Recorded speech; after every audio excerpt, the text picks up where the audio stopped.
Hello दोस्तों आज जो मैं आपके लिए बिजनेस आइडिया लेकर आया हूँ वो एक ऐसा बिजनेस है जिसको हम में से हर कोई बहुत आसानी से कर सकते हैं। आप चाहे कम पढ़े लिखे हो, ज्यादा पढ़े लिखे हो, आपके अंदर चाहे कोई टैलेंट हो चाहे ना हो, हम में से हर कोई इस काम को बहुत इजीली कर सकते हैं, जिस काम के अंदर बहुत कम इन्वेस्टमेंट है।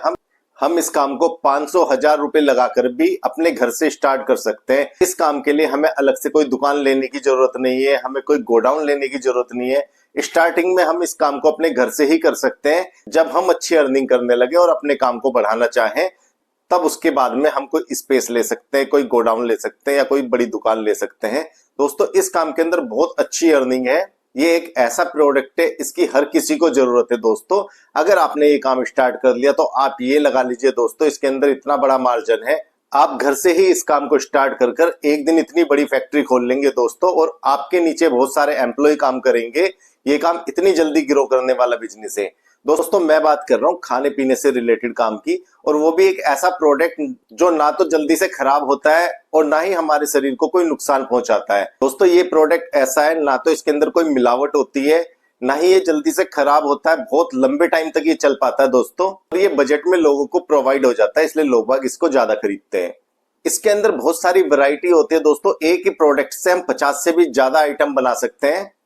दोस्तों मैं बात कर रहा हूँ पेठे की जो मिठाई होती है उसकी। दोस्तों आजकल लोग बाग मिठाइयां लेने से डरते हैं क्योंकि उनके अंदर बहुत सारी मिलावटें होती हैं। मिलावट का खोवा आता है, मिलावट का दूध आता है, इसलिए लोग बाग मिठाइयां लेते हुए डरते हैं। दोस्तों इसके अगेंस्ट जो पेठे की मिठाई होती है, एक ऐसा प्रोडक्ट है, ये एक ऐसी मिठाई है ना तो इसके अंदर कोई मिलावट होती है, और ये हर दुकानों में बहुत इजीली प्रोवाइड हो जाता है, और ये बजट के अंदर भी आता है। लोग बाग बहुत आसानी से इसको खरीद लेते हैं और खाने में भी अच्छा लगता है दोस्तों, और ये हमारी हेल्थ को भी कोई नुकसान नहीं पहुंचाता।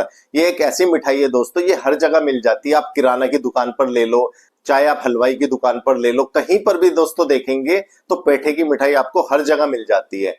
दोस्तों इस मिठाई के अंदर इतनी ज्यादा वैरायटी बना सकते हैं हम, एक पेठे की मिठाई से 50 से भी ज्यादा तरह की वैरायटी बना सकते हैं। दोस्तों आज मैं आपको पेठे की मिठाई का बिजनेस करना भी बताऊंगा, कितनी इजीली कर सकते हैं, आप अपने घर से स्टार्ट कर सकते हैं, और इसको बेचने का तरीका भी बताऊंगा, कितना इसके अंदर आपको मार्जिन होगा। सब कुछ आज मैं इस वीडियो के अंदर आपको सिखाने वाला हूं। दोस्तों वीडियो को पूरा देखना और देखना कि कितना बड़ा मार्जिन है इस काम के अंदर और कितनी आसानी से कर सकते हैं। दोस्तों पहले आप ये वीडियो देखिए कि एक ही पेठे की मिठाई के अंदर कितनी सारी वैरायटी होती है, उसके बाद में वीडियो शुरू करता हूँ। ये मलाई चाप है। अच्छा, दिस इज कृष्णभोग। ओके, केवड़ा रोल, स्ट्रॉबेरी बर्फी, ठीक है, चॉकलेट बर्फी, इलायची अंगूर, ओके, हर पीस में इलायची का दाना फिल रहता है कार्डमम। अच्छा, अरे ये कोकोनट्स वाले आइटम है, ठीक है, ये केसर पान, ठीक है, ये पान ग्लोरी, ये बिल्कुल प्योर आइटम होता है, कोई फ्लेवर नहीं, प्योर गुलकंद पान, पान मसाला, चेरी। ये अपना इलायची कंचा, पाइनएप्पल कंचा, ये खस फ्लेवर में खस पान, ठीक है, ये गुलाब में है गुलाब लड्डू, ठीक है, केसर रोल, केसर ग्लोरी, ये मिक्स करके बनाए हैं चॉकलेट और प्लेन, ये strawberry and plain, that is paan laddoo, ठीक है, गुलकंद लड्डू, ओके, ये प्लेन गंडेरी, ये सबसे ज्यादा डॉक्टर्स रिकमेंड करते हैं अगर किसी को जॉन्डिस होता है तो, ओके, उसमें ये लिया जाता है। अरे प्लेन गंडेरी, गंडेरी बोले तो वो गन्ने वाली, हाँ अच्छा, गंडेरी शेप होता है। ये पाइनएप्पल, ओके, ये ऑरेंज, ये इलायची, and this is also orange. दोस्तों पेठे की मिठाई बनाने के लिए सबसे पहले हमको क्या करना होता है, हमको सब्जी मंडी से जाकर हरे वाले पेठे लेकर आने होते हैं। दोस्तों पेठा लाने के बाद में हमको क्या करना होता है, उसको काट कर बीजों को अलग कर लेते हैं। दोस्तों बीज अलग होने के बाद में हम उसको अच्छी तरीके से छील लेते हैं। जब ये अच्छे से छिल जाए तो इसको हम किसी फोक की सहायता से या किसी भी नोकीली चीज से इसके अंदर बहुत सारे छेद बना देते हैं। दोस्तों आजकल तो पेठे में छेद करने के लिए पंचिंग मशीनें आती हैं, बहुत तरह की मशीनें आती हैं जो मार्केट में बहुत इजीली आपको प्रोवाइड हो जाती है। नहीं तो आप घर पर कोई भी कांटा होता है, फोग होता है, उससे आप अच्छे से छेद कर लीजिए। दोस्तों छेद हम इसलिए करते हैं जिससे चाशनी पेठे के अंदर तक चली जाए और खाने में इसका मिठास बनी रहे। जब इसके अंदर छोटे छोटे छेद हो जाए उसके बाद में हम छोटे छोटे पीस अपने हिसाब से इसको काट सकते हैं। दोस्तों इसके अंदर अलग अलग शेप में आप पेठे को काट सकते हैं। आप चौकोर पीस भी काट सकते हैं बर्फी की तरह, आप गोल शेप में भी काट सकते हैं किसी चम्मच या चमचे की सहायता से, नहीं तो मार्केट के अंदर बहुत सारे टूल्स आते हैं जो पेठे की शेप दे देते हैं। आप किसी भी डिजाइन में काट सकते हैं जैसा भी आपको चाहिए हो, और अगर आपको सिंपल बनाने हैं तो आप बर्फी की तरह चौकोर पीस काट सकते हैं। दोस्तों इसके अंदर दो तरह की वैरायटी होती है, एक ड्राई होता है और एक थोड़ा सा चाशनी के अंदर भीगा हुआ आता है, थोड़ा थोड़ा गीला रहता है।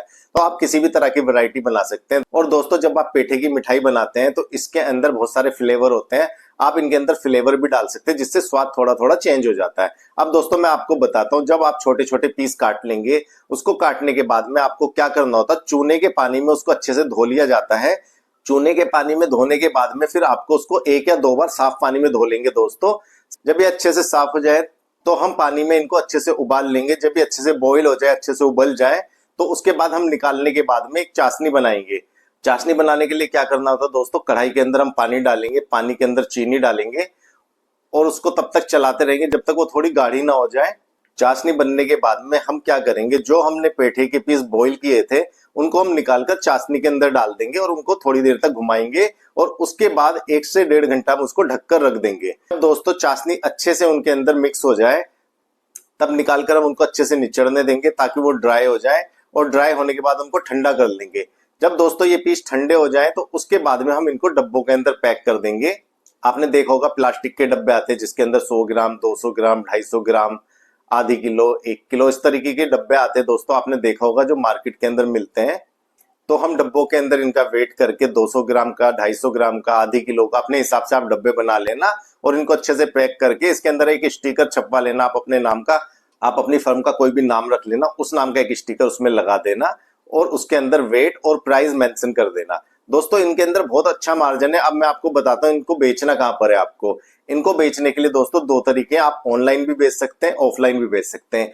ऑनलाइन ये बहुत अच्छे रेट में बिकते हैं दोस्तों, जैसे कि आपने सुना होगा अमेजोन, फ्लिपकार्ट या और भी बहुत सारी ऑनलाइन साइटें होती हैं, आप उन पे बेच सकते हैं। उन पे ये बहुत अच्छे रेटों में बिकते हैं दोस्तों। इनकी पैकिंग आप प्लास्टिक के डब्बे में भी कर सकते हैं और ट्रांसपेरेंट पॉलिथीन के पैक लेकर उनके अंदर भी इनकी पैकिंग कर सकते हैं। आपको बस अंदर एक स्टिकर लगा देना अपनी कंपनी के नाम का, उसके अंदर प्राइस मेंशन कर देना और उसका वेट मेंशन कर देना। इसके साथ में आप चाहें तो उसकी मैन्युफैक्चरिंग डेट और एक्सपायरी डेट भी मेंशन कर सकते हैं दोस्तों। ये 2 महीने तक खराब नहीं होते हैं। आप 2 महीने तक के एक्सपायरी डेट भी उसके अंदर लगाकर पैकिंग कर सकते हैं। अब आप इसको ऑनलाइन बेचेंगे तो दोस्तों ये 4 से 5 गुना रेट के अंदर ऑनलाइन बिक जाते हैं। और ऑफलाइन बेचने का तरीका क्या है, जो भी किराना की दुकानें होती हैं दोस्तों, आजकल वो दुकान वाले भी पेठे की मिठाई के पैकेट्स रखने लगे हैं दोस्तों और बॉक्स रखने लगे हैं। तो आप अपने हिसाब से इनके रेट रख लेना दोस्तों। अब दोस्तों 200 ग्राम, 250 ग्राम, आधी किलो के बॉक्स बना लेना और किराना की शॉप पर दे आना। उनको आप बताना कि इनको बेचिए, घर पर तैयार हुआ बिल्कुल प्योर सामान है। अगर किराना के स्टोर वाले वो आपसे परचेज करने के लिए तैयार है तो आप उनको बेच दीजिए। अगर वो परचेज नहीं करना चाहते तो आप उनसे बोल सकते हैं कि आप एक काम करिए, मुझे अभी पैसे मत दीजिए, आप अपनी दुकान पर ये रख लीजिए, ये फ्रंट में काउंटर पर रखना ताकि लोगों को दिखाई दे। जब ये बिक जाएंगे उसके बाद मैं आकर आपसे पैसे ले जाऊंगा। दोस्तों ऐसे ही आप 10-15 दुकानों के ऊपर टाई अप कर लेना। जो आपको हैंड टू हैंड पैसे दे देते हैं उनसे आप पैसे ले लेना। अगर कोई अभी पैसे नहीं देना चाहते, उधारी में रखना चाहते हैं, तो आप उनको उधार दे देना। आप उनके पास में अपने बॉक्स छोड़ देना और उनको बोलना जब ये बिक जाएंगे तब मैं आपसे पैसे ले जाऊंगा। इस तरीके से आपने 10 दुकानों पर टाई अप कर लिया तो दोस्तों ये 10 दुकानें आपके रेगुलर कस्टमर बन गए। जब जब भी इनका माल बिकेगा तो वो आपके यहीं से ही जाएगा दोस्तों। इस तरीके से आपके रेगुलर कस्टमर बन जाएंगे। और जब दुकान वाले अपने काउंटर के ऊपर फ्रंट में उसको रखेंगे तो दोस्तों लोग बाग आते हैं, कुछ ना कुछ सामान लेने आते हैं, उनकी नजर पड़ती है तो पेठे की मिठाई इतनी अट्रैक्टिव होती है, इतनी स्वाद लगती है, लोग बाग इसको जरूर खरीद लेते हैं दोस्तों। 10 कस्टमर भी दुकान पर आएंगे तो हो सकता है उनमें से एक भी कस्टमर खरीदे तो भी आपकी बहुत अच्छी सेल हो जाएगी। आप इस तरीके से काम कर सकते हैं दोस्तों। इसके अंदर बहुत कम इन्वेस्टमेंट के अंदर ये काम स्टार्ट होगा और ये बहुत अच्छी अर्निंग देके जाएगा। जैसे जैसे आपका काम बढ़ता रहे वैसे वैसे आप अपना स्टाफ बढ़ाते रहना, अपना काम बढ़ा लेना, एक गोडाउन ले लेना, वहां पर क्वांटिटी के अंदर माल बनाना और बहुत सारी दुकानों को कैप्चर कर लेना दोस्तों आप इसको बाजार में, रेहड़ी पर हर तरीके से बिकवा सकते हैं। ये ऐसा प्रोडक्ट है, ये हर जगह बिक जाता है। आप ये काम स्टार्ट करके देखिए, बहुत अच्छी अर्निंग वाला काम है दोस्तों। और अगर आपको मेरा वीडियो पसंद आया हो तो इसको लाइक करना, मेरे चैनल को सब्सक्राइब करना। मैं रोज नए नए बिजनेस आइडिया लेकर आता हूँ, हो सकता है आपको और भी कुछ अच्छे बिजनेस आइडिया मिल जाए। दोस्तों मिलते हैं अपनी नेक्स्ट वीडियो में एक नए बिजनेस आइडिया के साथ। तब तक के लिए जय हिंद, वंदे मातरम।